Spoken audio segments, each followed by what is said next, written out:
Welcome back, everybody. Let's take a break with Stephen Shamus. Good to see you, my friend. How are you? Wonderful. Every day. I know it's still a little chilly outside, but we're getting there. Little by little each day. Little by little each day. All right, so we got a cool show tonight, Alex. We got a jumble mixed bag of cool stuff, and you and I.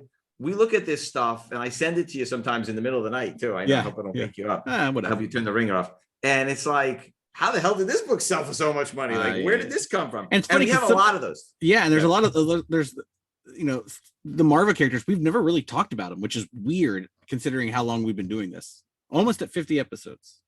Close. Wow. Coming up on our 1 year anniversary. That's it.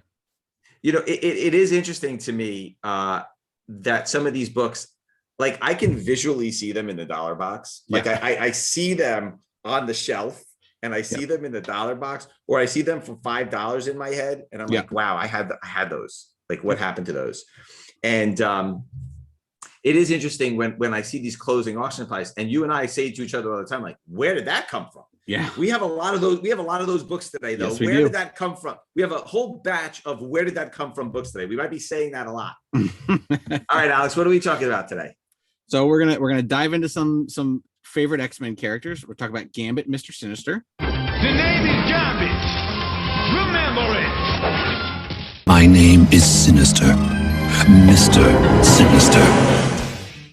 We're gonna talk about Richard Rider, my favorite Nova. There's not many. And then we're gonna talk about the Untamed, which is a shocker, and Wolverine versus Deadpool. I feel like everything's a shocker now, right? Like you and I are just, it's not even shocking anymore. I'll text you and I'll be like, Alex, can you believe this? And you'll be like, it's like par for the, like every week we'll find something else out of nowhere. And it's like $600. Yeah. Like the Jubilee first appearances, which we'll get to at another show. Yeah. Jubilee. Yeah. It's gone crazy. Alex, what's Jubilee? Let's go nostalgia, crazy. Man. Everybody, nostalgia and stimulus checks. It's Alex, a terrible drug. That book was cover price, Alex. Yeah. Forever. For 20 years, it was cover price. Yeah. All right, let's go. What do we got first? Let's talk about Wolverine versus Deadpool. Okay, I'm going to say it now. This book came out of nowhere, Alex. Okay, so apparently it's the Wolverine Deadpool fighting. I think there's a lot of speculation with the Deadpool film coming up. That maybe there'll be an X-Men appearance, but the Wolverine Deadpool fighting seems to have caught on. Yeah. And the books that have Wolverine and Deadpool fighting have just skyrocketed in value. And I mean skyrocketed. Yeah. So it's absolutely insane right now. So the first one is Wolverine number 88. Now there's two versions of the book. I'll have you talk about them both. So the book came out in December of 1994. There's a $1.50 cover price regular edition. And then there's a $1.95 deluxe edition. Funny enough, today a deluxe edition is $6.99 plus. It's the regular comic. Right, it's a regular comic, right? So that's 1994 though. I guess there is some inflation there. So on the regular book, Wolverine number 88 is the first Deadpool Wolverine fight in comic books. Right? Hard to believe. 1994. The book has Deadpool, Weapon X, Copycat. It's our friend Larry Hama story. Larry Hama always seems to pop up, right? He's not going anywhere. He's everywhere. He's like the whack-a-mole, right? He just pops up all the time in our podcast. It just shows you the breadth of work of Larry. Yeah, Larry the legend. It's got that awesome Adam Kubert cover, by the way. I love what Adam very stylistically, whatever he did. Yeah, different, completely different, especially for the time. It's like a graphic design cover almost. Yeah. And there are 70 blue label 9.8s, 5 gold label 9.8s of the $1.50. And that's about a $600 book today. Wow. And the newsstand version is about $800. The deluxe edition, there are 44 blue label 9.8s. There are 5 gold label 9.8s. That's about a $550 book. One thing I did notice, and I don't know how rampant it is that some of the CGC markings on the books, they have not necessarily marked all the deluxe editions as deluxe editions. So I do believe some of the $1.50 versions, some of the deluxe editions are marked as the regular edition. So I don't know how much crossover there is there. So Alex, let's talk about Wolverine and Deadpool, the fighting. And then let's talk about the two different versions. I think you see this with a lot of books. Spider-Man versus Wolverine, Wolverine versus Hulk, more than 181. Hulk versus Thing. It's a big kind of trend in comics where people want to see these fights. They like the fights. I mean, and that's what you read comics for, right? There's action, there's drama. You know, this is one of the big ones. It's a big one because Wolverine's a hugely popular character. Deadpool's a hugely popular character. And, you know, this is a fun book. I mean, like, people love it and they want to read it and they want to collect it. I mean, when these two characters, Deadpool around that time was just starting to become popular. So when this book came out, I mean, people loved it and they ate it up and people want to get a nice copy of it. The deluxe versus the non-deluxe. The deluxe is actually glossy paper where the non-deluxe was just the regular newsprint. So it's funny because these were a little bit more money, the deluxes, but they're exactly what comics are now. It's the glossy paper, thicker comic book where it, you know, the newsprint style is completely gone out of modern comic books. So, you know, they did this with a couple of different X-Men's and Marvel books at the time. I'm assuming it was trying it out to see if people would pay more for better paper stock. And obviously that's where we're all at now. So it worked. Right. All right, and then the next one, Alex, is Wolverine #1. There's a lot of Wolverine #1s. Right. This is November of 2010. Yeah. The J. Scott Campbell Deadpool Wolverine cover. This cover is a monster, Alex. Huge. A monster. 44 Blue Label 9.8s, 19 Gold Label 9.8s. This is a $3,500 book, Alex. Yeah. What is going on there? So this is an interesting book. This and Siege #3 Deadpool variant are the similar ilk. Marvel said that if the retailers returned a certain amount of other Marvel comic books, that they could get one of these. So it was like 50 ripped covers from various other comic books. You send those into Marvel and they would send you one of these. So they are very rare. A lot of stores did not want to rip up comics, obviously. A lot of times it's you know, when comics get returned, they do the same thing. They rip the covers and send them in as proof. But a lot of stores don't do it. They'll keep the books and sell the books. This was kind of a little bit of the industry did not want anything to do with this book. But I mean, it's huge. It's super rare. And it's a beautiful cover. I'll tell you something. I was working in the shop at the time. I don't remember that book. Yeah. And I got a pretty good memory. Do you remember that book or no? Yeah. You were too young. I was at Midtown. No, I was at Midtown. 2010? Yeah. Oh, 2010. Yeah. Oh, yeah. I'm sorry. That's way after me. Yeah. You were gone for the shop. I was long gone. You're in your adult career. I was looking at the 1994 Wolverine 88 book. So you were at Midtown at the time. Yeah, I remember when we did this because. And do you remember that book? Yep. You did. Yep. I bought and sold a couple extra ones too later down in my Midtown career. So where's your copy now? Oh my gosh. If you want to do a whole 3-hour show of books that I had in my hand that I sold instead of, you know, keeping to the side, I don't know how many more New Gods, Mr. Miracles that I'm like, oh, I want a run of these and just never pulled the trigger. And now it's unfeasible. Right. Okay. Got it. All right. What's up next, Alex? Let's talk Gambit. This book is on fire. Yeah. Again, it's always been a good big book. Not at this price. But now level. it's huge. Yeah. Right. Alex, I am shocked at the prices of this. You know how many copies of XMen 266? You know they probably printed 2-3 million copies of this book. My copy of X-Men 266 was a quarter because one of the kids in the neighborhood was selling all his X-Men books and he was like, oh yeah, all the current stuff, 25 cents. So Alex, I had long boxes of these books. Yeah. Long boxes of them. You know how many fit in a long box, Alex? 300. Just about. Yes, I know. Just about, actually. That's pretty good, Alex. Pretty good. Okay, so Alex, Uncanny X-Men number 266, Marvel Comics 1990. First appearance of Gambit. Okay, came out in August of 1990. Okay, there are listen to this pop and then listen to the price, because we've never seen a price this high on a pop this high. Right. Maybe Spidey 300, but that's like an iconic book. I mean, this is a big book. I mean, it's not Spider-Man 300. All right. 2,763 Oh. 9.8 blue labels, 485 gold 9.8s, 15 9.9 blue labels. It's a $1,200 to $1,500 book today, 9.8, Alex, with 2,700 of them. I had long boxes of these books. I could kick myself, Alex. I wish I could get those books. I'm sure there's still dealers that have that many and they just bring 2 to a show. And they're just like, I'll sell. We probably know some of those dealers too, by the way. I have 300 shows. I can bring 1 to each show. You know that we know those people. You know that we do. True. Alex, my God, I'm sick about it. I know. I'm sick about it. All right. And then some other good Gambit books. X-Men number 4, January of 1992. Listen to this. 2,421 blue label 9.8s, 312 gold label 9.8s.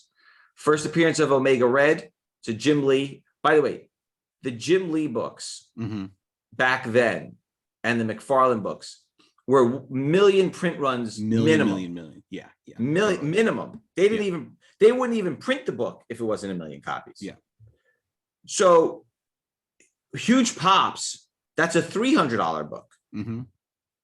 So now, is that a $300 book because of Gambit's appearance or because of Omega Red? Everything. I mean, everything. The Jim Lee X-Men run is so, so iconic, especially for people of that generation, the 90s kids. Like, it's huge. I know. I remember at the time, the X-Men 1 original art sold at auction for $100,000. Now, put this in perspective. That was 30 years ago. Right. And that was an obscene amount of money, an obscene amount. That would be like a piece of art selling for $5 million today. Right. I mean, it was so crazy over market. I wonder what it would sell for today, but I think it was sold as a complete. I think it's sold as complete, if I recall. Okay. X-Men number 25 gold edition, October of 1993. There are 140 blue label 9.8s. There's 22 gold label 9.8s. That's a $300 book. That has the wraparound cover with the Gambit hologram on it. It's pretty cool. It's a good one. Remember that? That's a big book. Hologram? That's a big book. By the way, all the hologram foil, all that metallic, it's all coming back now. Even with the trading cards, the holograms, the prism foil, prism foils from Spider-Man, McFarlane. Oh my God, crazy. Magneto removes Wolverine's adamantium. There's a lot of cameos in there. It's a Fabian story. It's an Andy Kubert cover. That's another great cover with that. Then there's the variant black and white cover where Magneto is colored. That's October of 1993. So it's sort of like that hybrid cover where it's partially black and white, partially in color. And that's October of 1993. That's 40 blue label 9.8s, 5 gold label 9.8s. That's a very, very expensive book. I got to tell you, hard to find. It's hard to find that book, right? Yeah.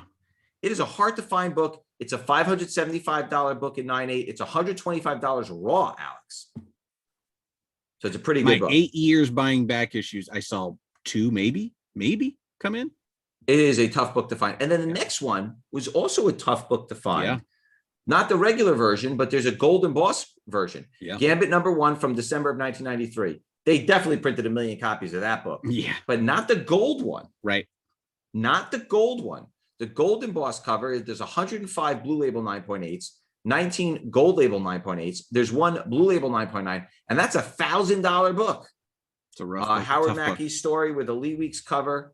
I like that cover. I actually really, really like that cover with the big giant letters on it. Yeah, and he's throwing the cards. I mean, that's what Gambit does. Those cards. It's pretty cool. It's pretty cool. So so I really that's a good one. That Golden Boss cover. You got to try to find one in high grade and get it graded because there's not too many in the pop report there. No, there's not many. All right, cool. All right, it's that time of the show. Alex's pick of the week. What do you got for us, Alex? Non-fungible tokens. Oh, you bet. Here we go.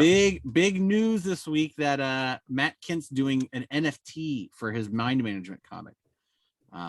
Very hot topic, if you will. And I think he's probably the first big name in the comics industry to start down that road. So who knows what we're going to see?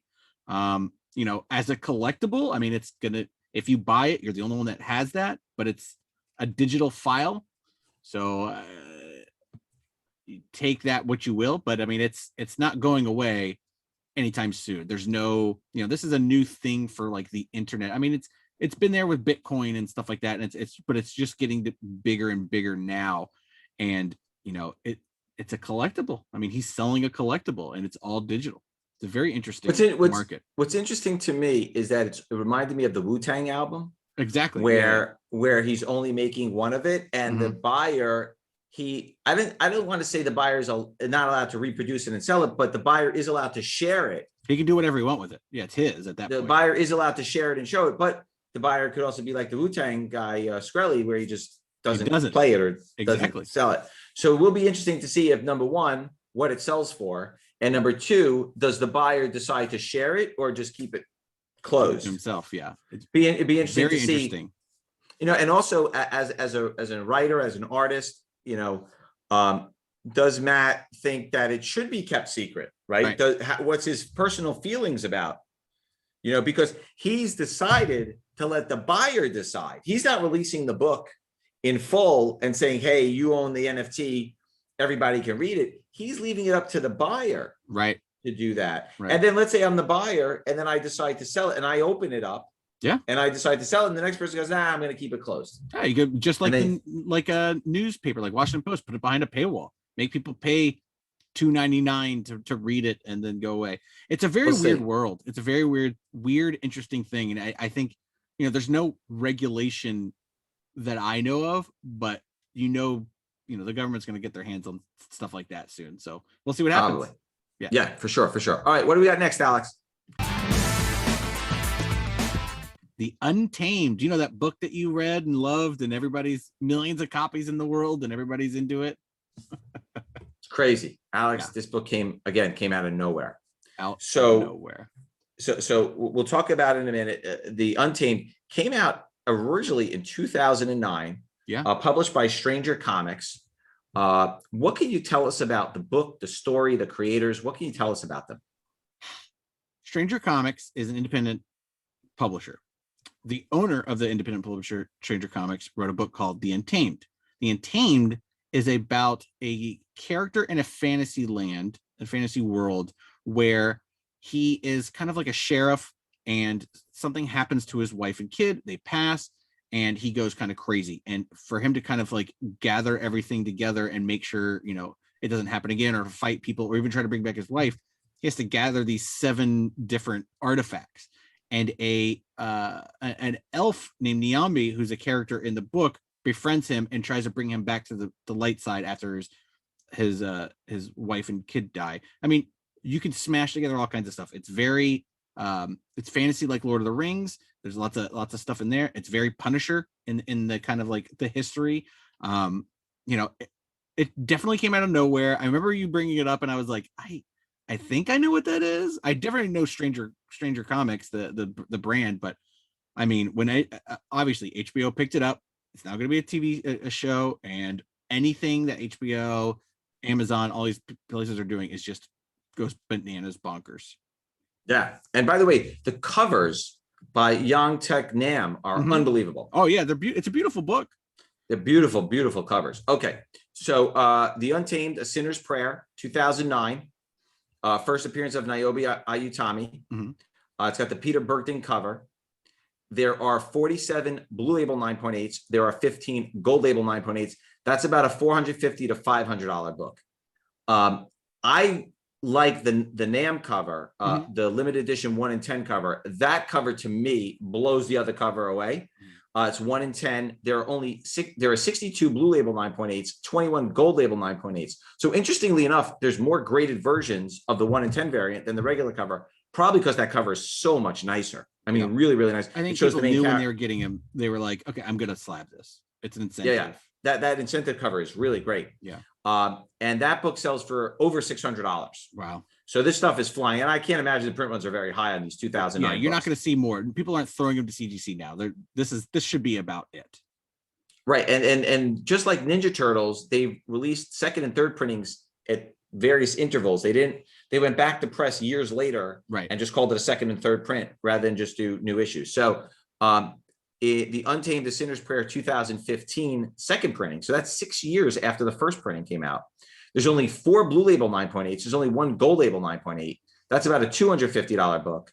You could tell that it's a second print. The indicia reads second printing, and it's part of a larger cover, right, with the CBSI.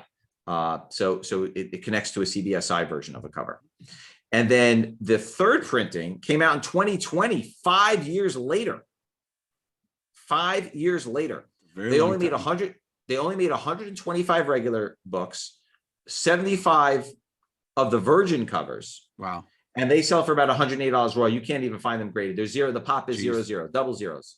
Bananas. I think it may have even been a show exclusive. I think it may have even been, I mean, they did a lot of shows.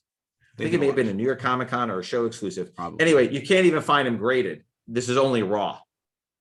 Yep. So anyway, this book is on fire. Like you said, HBO is picking it up. The print runs are very low. I would just buy anything you can raw and then try to press it, clean it, get it in the high grade. Yep. All right, cool. All right, what do we got next, Alex? Richard Rider, my favorite Nova. I got you. So this book is from 1976. So this book is old. Yeah. Not as old as me, Right. but old. Close. I was born in 73. So I'm 47. So it's 44, 44, Right. 45. Okay. Nova number 1, September of 1976. Believe it or not, it's got a pretty decent pop for a book that's 44 years old. 447 blue label 9.8s, 34 gold label 9.8s. It's almost $1,900. It's the origin and first appearance of Nova, the Richard Rider version. First appearance of Ginger, Marv Wolfman's story, John Buscema artwork, and then Rich Buckler. Rich Buckler did a lot of stuff back in the a lot of covers in the 70s and 80s. So talk a little bit about Nova and what is the renaissance with this character? Most people probably know the Nova Corps, which we saw in Guardians of the Galaxy and mentioned again in the Avengers movies. Essentially, they're space cops. They're space cops. Richard Rider gets a helmet bequeathed to him by a dying alien. No, it's not Green Lantern. It's definitely Nova I'm talking about. And he becomes a superhero with this helmet. This helmet gives him powers. Richard Rider has been in the Marvel universe as Nova for a very long time. And there's a new Nova now, Sam Alexander. So the Nova Corps isn't going anywhere.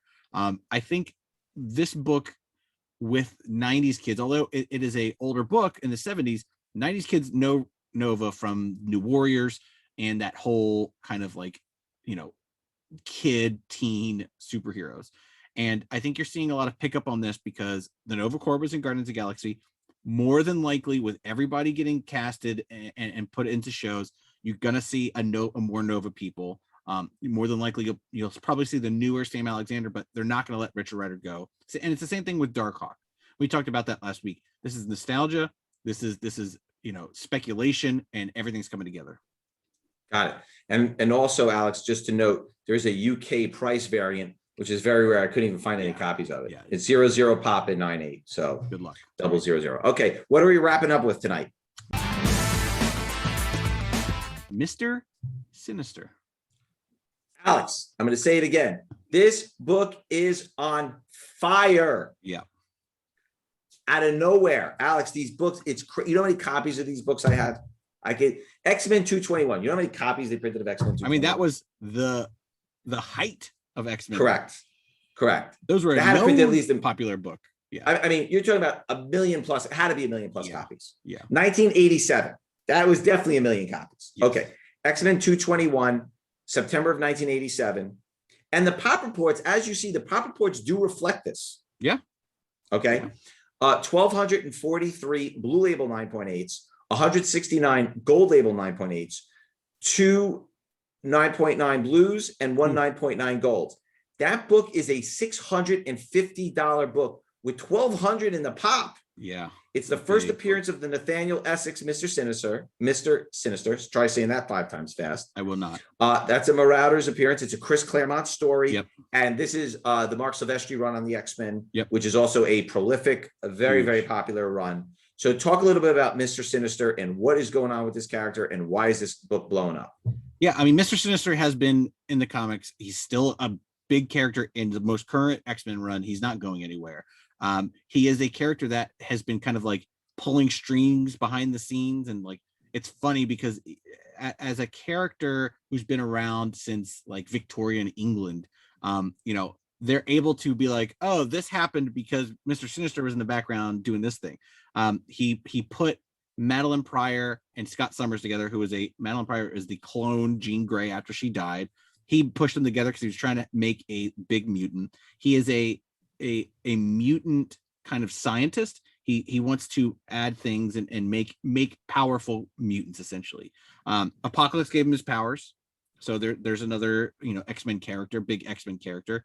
You know, he's been around forever. He was in the X-Men cartoon, and I think anything that was in the 90s X-Men cartoon, you can bet that people want it and they're going to spend a lot of money. But why now? Why the sudden jump now? I think people are just realizing that, oh, I love Mr. Sinister. You know, he's in the new. Is he going to be in a show? Is he going to be on a TV show or something? I think nothing is out of question. Yeah, nothing. We'll see. We'll see. Anyway, that book is on fire, Alex. Okay. There's also as a side note, there's a second print. Impossible to find. Impossible to find. 2 blue label 9/8, 0 gold label 9.8. So even if you get one raw, I would try to pick one up. Yep. Yep. All right, Alex. I think that does it for today. We had a fun show. Sweet. We had a nice, interesting show today with a lot of different stuff that we kind of threw at you. I can't believe we never talked about Gambit. That's so weird to me. You know, a lot of this stuff, you know, from the 80s, it just picked up steam recently. Yeah. I mean, I can't tell you how many of these books were in the dollar bins. By the way, a year ago, these were probably in dollar bins. Yeah. I mean, Mr. Sinister books, they were worth, you know, $5-10. They were never super sought after. The X-Men Gambit books, yeah, a little bit more, but yeah, now they're bananas. Crazy. All right. So if you have any questions, comments, you want to add anything, please leave it in the comments section.